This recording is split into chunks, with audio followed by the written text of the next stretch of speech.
No doubt you've heard today about those explicit images of several AFL players circulating online. At least 45 former and current AFL players were involved in the leaked images saga.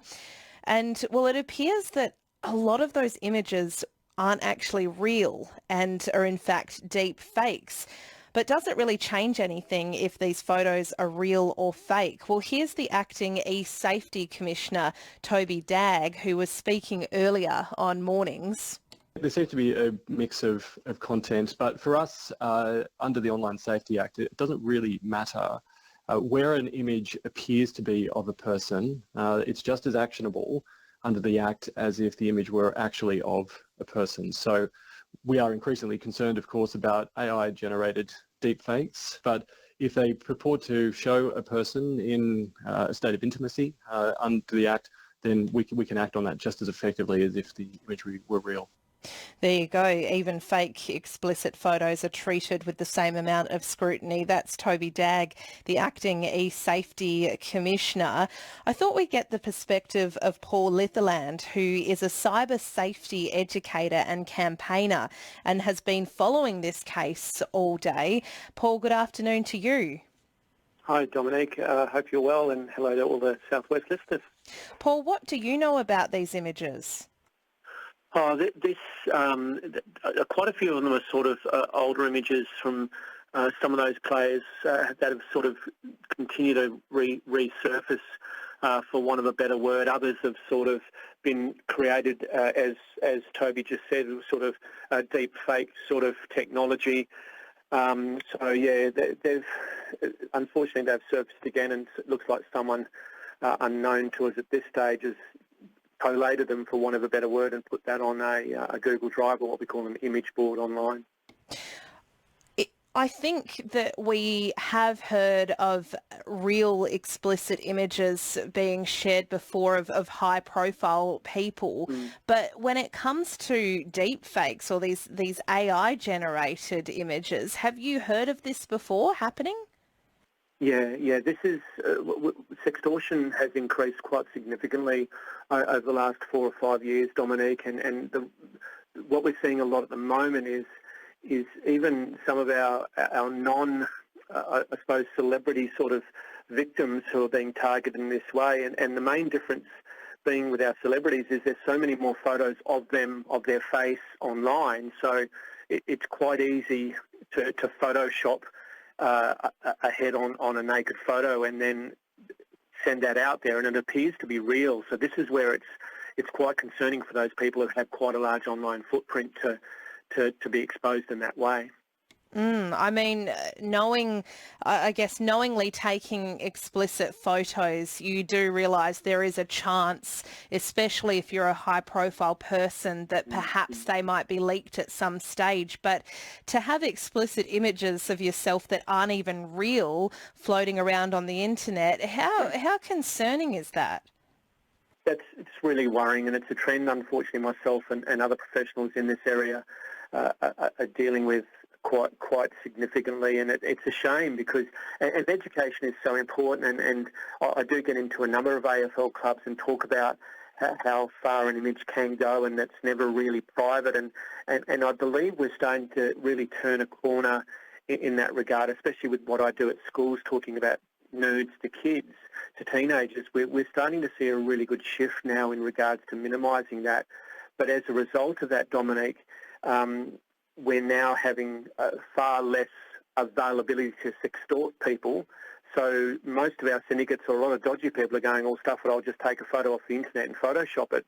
I can then send that to them, the victim, and the victim will go, well, that's not me." But many people online might not believe that. So this is where it's a new type of crime that is really concerning, and it can affect anyone. And this is the most concerning thing about it. Anyone can go through this now.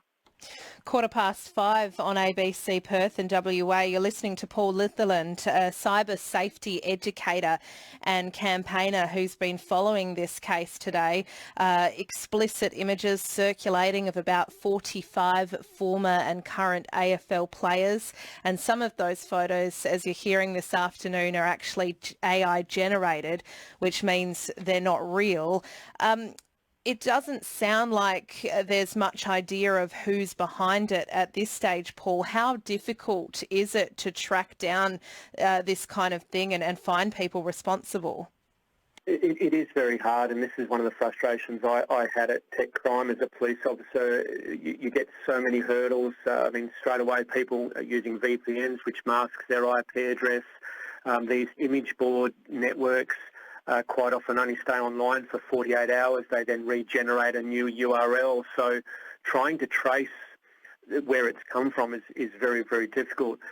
And married with that is, sadly, a lot of our big tech companies refuse to cooperate with law enforcement to provide information because of their protection of information. So it is very, very difficult unless this person's stuffed up, hopefully by leaving some sort of trail that can be traced. It is almost impossible to get them, unfortunately.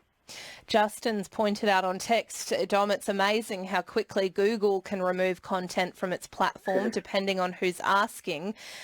How do you know if the images have been able to be removed, Paul? How difficult is that? Yeah, removing in the first instance is quite readily easy for Google and for most big tech companies, because especially when it comes to light in such a high-profile incident such as this, they just tend to, they identify the link, they'll just remove it from their networks. But again, whoever has these photos has a hard copy or a digital copy, so literally within 30 seconds you can create another link and they're out there again. So Google now have to rely on more reports to now identify that link. And again, that's one of the most biggest frustrations. I remember at Tech Crime, as police officers, we'd have a couple of drinks after work on a Friday to celebrate closing down a child abuse network. And literally Monday you'd come to work, Dominique, and it would be rebadged and it's out there again. So it is heartbreaking, and your texter there is so true.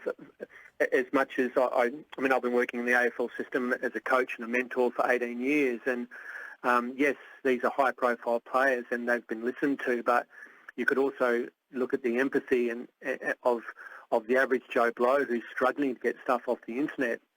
It's very, very difficult, and this is where my heart just goes out to people who are suffering. Paul, do you have any advice on how to just avoid it in the first place? Both, I guess, having explicit images on the internet, but also these deep fake images as well?